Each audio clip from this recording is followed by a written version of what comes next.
Welcome back. I'm Dr. Cheek and I'm a licensed clinical psychologist. And today we're going to talk a little bit about the power of problem solving and how you can build resiliency through finding resolutions and solving some of your problems or getting some of the stressors off of your plate. Now, do you ever feel stuck with finding a resolution or finding a solution to either practical work, career goals, or even those interpersonal relationships, emotions, problems related to those things? Do you feel like you ever get stuck in the process and you aren't able to find a resolution? And when you feel like you get stuck in that process, you start to feel a little bit hopeless because you feel like there is no avenue to get these things resolved. Do you ever feel like either you're not able to identify what the problem is or you're not really able to identify any adequate solutions to resolve the problem in a way that will actually meet your needs? Or are there times when you feel like if another issue or another problem comes up in your life, it has the potential to completely break you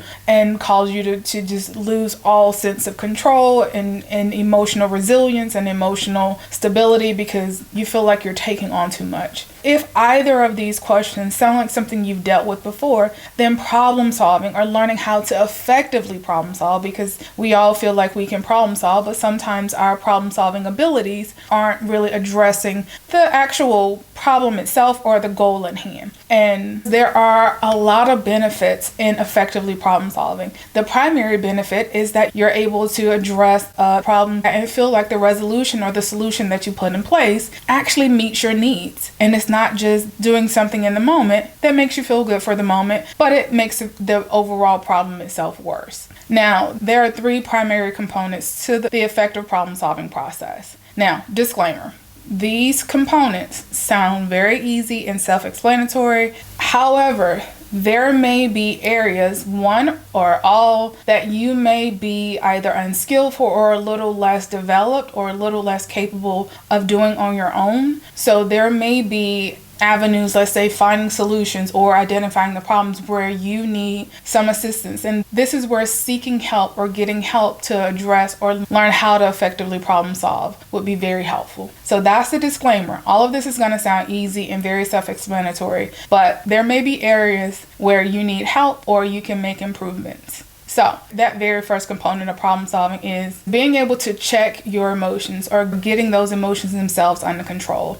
And what this tends to look like is like every other video I've talked about at this point. It's being able to acknowledge the emotion you're having, identify if there's something you need to do to resolve that emotion, or if you just need to allow yourself to feel that emotion for a moment, and then come up with a plan to address any external factors or internal factors that's causing that emotion, or simply allowing yourself to feel that emotion. Whatever that looks like, in order for you to manage that emotion is one of those primary components for problem solving. And the reason why this is necessary is because when we are amped up, when we're feeling keyed up, when we're feeling like our emotions are somewhat out of control, our ability or that part of our brain that allows us to rationalize and think things through or even problem solve effectively is not there. And it's not there because most of the time that central nervous system has been activated and you're probably in fight, flight, or freeze mode, and you are pretty much in this moment operating from an emotional mindset. So the decisions you're going to make in this moment are based off your emotions and not based off of rational thinking or actually using a skillful thought process to come up with a resolution. So we don't want you to make decisions from your emotions. Sometimes emotional decisions can be helpful. However, most of the time, emotional decision making can cause you to behave in ways that you don't truly want to behave. And it can cause you to make decisions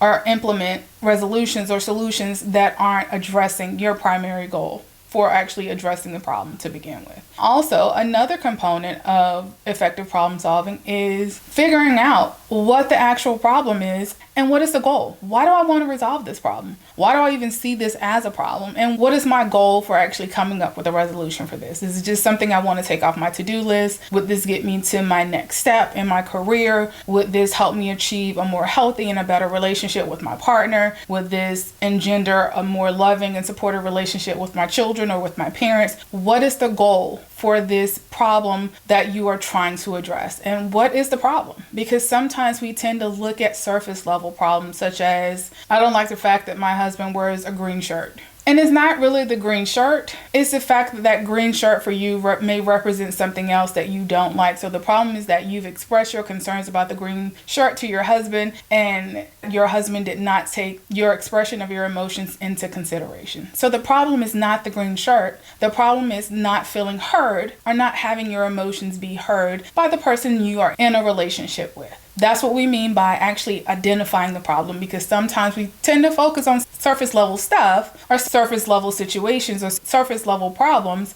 when actuality there is a deeper problem that we may need to start to address and understand in order for us to actually identify the goal and find a solution. Which brings me to my last point, which is being able to find a solution. And when we are thinking about solutions, sometimes we have to think outside the box, or to think of things or to identify things that may seem irrational on its face, but may have some sense of relevance to what goal you're trying to solve or what goal you're trying to achieve. And again, the resolutions themselves need to be effective in addressing the problem as well as allowing you to meet that goal. The resolution doesn't have to be this elaborate 27-step plan in order to get this thing done. A resolution has to be something that is adequate enough to address what you're trying to get done, and also sufficient enough to get that goal achieved. So let's say, for example, you were wanting to get a raise at work.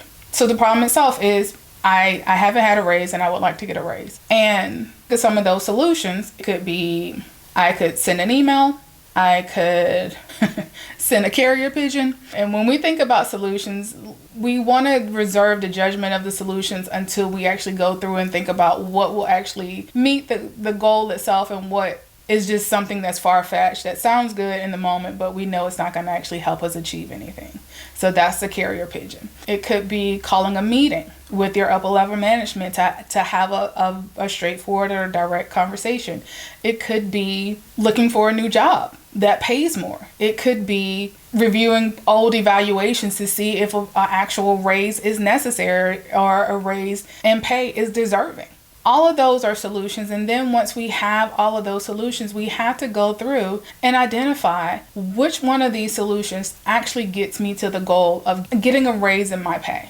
And if you take some time to think about what's the advantage and the disadvantage of each one of those solutions, if you take some time to think that through, and maybe the most adequate solution that gets you to the goal of increasing your pay is to find a new job. If you figure out that that's the most beneficial solution for you, then that's when we go into implementing that solution. If this is the solution, or if this is the route I want to take, how do I do that? What are those steps in order for you to find and successfully gain new employment? If that's the solution you want to go with, how do I do that? That's the last step. And there are other things that may be necessary. There are other ways that you may benefit from learning how to use these skills, because like I said before, they sound very simplistic in their execution. However, there are times when you aren't able to think of solutions because you've been existing in this realm for so long, so you aren't able to see the solution. So what I hope you take from today's video is this: problem solving is helpful in so many ways. The primary way that effective problem solving is helpful is that it allows you to feel like you are getting some accomplishments and some things done that you're trying to achieve. Also, it allows you to remove some of these things off your to-do list, or some of these issues in your life that are sources of stress off of your plate of things to actually have to deal with. And also, effective problem solving allows you to not only deal with your emotions, identify the problem, but also come up with solutions so you don't feel stuck in any situation or any environment where you feel like there are some things or some problems that need to be addressed. And when we feel stuck and when we feel stagnant in certain situations, we can start to feel hopeless if we don't effectively look for resolutions.